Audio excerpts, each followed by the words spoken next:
North Paravur മടപ്പളാതുരുത്ത് പെരിയാറിന്റെ തീരം തറവാട് ചാരിറ്റബിൾ സൊസൈറ്റിയുടെ ആഭിമുഖ്യത്തിൽ വയോജനങ്ങൾക്കായി ഈസ്റ്റർ, റംസാൻ, വിഷു സംഗമം നടത്തി. Paravur block panchayat president PR Saijan ഉദ്ഘാടനം ചെയ്തു.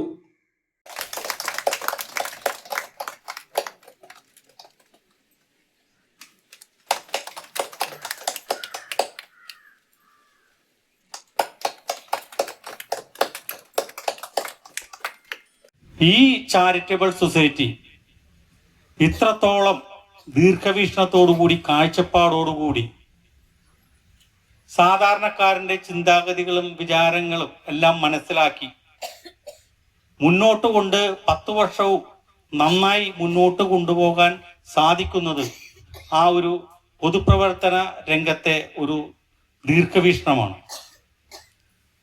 ഞാൻ ചോദിച്ചപ്പോൾ എന്നോട് പറഞ്ഞ 60 വയസ്സായ ആളുകൾക്ക് മാത്രമേ, മുതിർന്നവർക്ക് മാത്രമേ ഇതിൽ മെമ്പർഷിപ്പ് ഉള്ളൂ. വളരെയധികം സന്തോഷം. നമുക്കറിയാം, നമ്മുടെ വീട്ടിൽ അല്ലെ പ്രായമാകുമ്പോൾ നമുക്ക് ഇങ്ങനെ കൂടിച്ചേരാനും അല്ലെ, കൂടിച്ചേരുമ്പോൾ നമ്മൾ ചിലപ്പോൾ പരസ്പരം കാണാത്ത നമ്മുടെ കൂട്ടുകാരികളെ കാണും അല്ലെ. നമ്മുടെ മുമ്പ് അയലന്തരത്ത് താമസിച്ചിരുന്നവരൊക്കെ വേറെ എവിടെയെങ്കിലുമൊക്കെ മാറിപ്പോയിട്ടുണ്ടെങ്കിൽ അവരും ഒക്കെ ഇതേപോലെ സന്ദർഭത്തിൽ വരുമ്പോ അല്ലെ നമുക്ക് കൂടി കാണാനും ചിലപ്പോ നമ്മുടെ മനസ്സിലൊക്കെ സന്തോഷവും സങ്കടവും ഒക്കെ ഉണ്ടാവും അല്ലെ. തറവാട് ചാരിറ്റബിൾ സൊസൈറ്റി പ്രസിഡന്റ് ജോജോ മനക്കിൽ അധ്യക്ഷനായി. സന്തോഷകരമായ ജീവിതം നയിക്കാൻ എങ്ങനെ സാധിക്കും എന്ന് കാണിച്ചു കൊടുക്കുന്നതാണ് നിങ്ങളിപ്പോൾ ഇവിടെ. ഞങ്ങളെയൊക്കെ നിങ്ങൾ പഠിപ്പിക്കുകയാണ്. പ്രായമായാലും ഇതുപോലെയൊക്കെ നടക്കാം, ഇതുപോലെ സുഖമായിട്ടൊക്കെ ജീവിക്കാം. നിങ്ങൾ കണ്ടോ? അത് അങ്ങനെ ഞങ്ങൾക്കൊരു ആവേശമാണ്. ഇപ്പൊ അടുത്ത പരിപാടി ഇപ്പൊ ഇനി ഏപ്രിൽ കഴിഞ്ഞ് ആഗസ്റ്റിൽ ഓണം വരുന്നത് കണക്കൂട്ടിയിരിക്കുക. ഇപ്പോഴെന്നെ ചേച്ചി ചോദിച്ചു, നമുക്ക് അടുത്തവണ വേറെ സ്ഥലങ്ങളിലൊക്കെ പോയാലോ സമ്മാനങ്ങളൊക്കെ മേടിക്കാനായിട്ട്. സ്വാമി സാർ പറഞ്ഞു നമ്മൾക്കുണ്ടാവുന്ന വിധത്തിൽ എന്തെങ്കിലും കൂട്ടി കൊടുക്കാൻ പറ്റും. അങ്ങനെ ആലോചനയാണ്.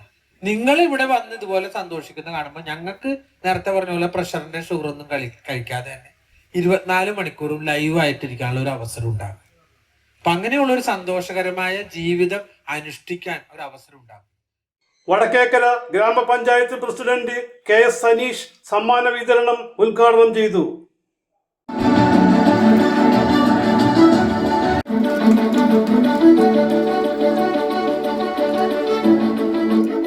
പക്ഷേ ഇന്ത്യക്ക് പുറത്ത്, ഉത്തരേന്ത്യൻ സംസ്ഥാനങ്ങൾക്കകത്ത് അങ്ങനെ ഇരിക്കാൻ ഇന്ന് കഴിയുമോ എന്ന് ഞാൻ ആശങ്കപ്പെടുന്നു.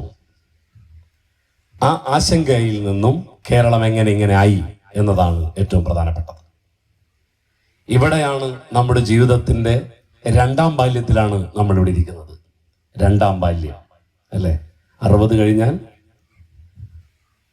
കഴിഞ്ഞാൽ കൊച്ചുകുട്ടിയെ പോലെ അല്ലെ ചറവറ പറയും അല്ലെ, അങ്ങനെ പറയുന്നത് 2ാം ബാല്യം നമ്മുടെ. ആ 2ാം ബാല്യം നമുക്ക് ഏറ്റവും സന്തോഷത്തോടു കൂടി എങ്ങനെ മുന്നോട്ട് കൊണ്ടുപോകണം. VV Swaminathan, MS Radhakrishnan, VS Muraleedharan, advocate VP Premlal, CP Paulson, Sheela Joosa Manakkil, Seena Solomon എന്നിവർ സംസാരിച്ചു. സ്നേഹവിരുന്നും കലാപരിപാടികളും നടന്നു. പങ്കെടുത്ത എല്ലാവരും കൈനിറയെ സമ്മാനങ്ങളുമായിട്ടാണ് മടങ്ങിയത്. CJ Joy, city voice news bureau, north Paravur.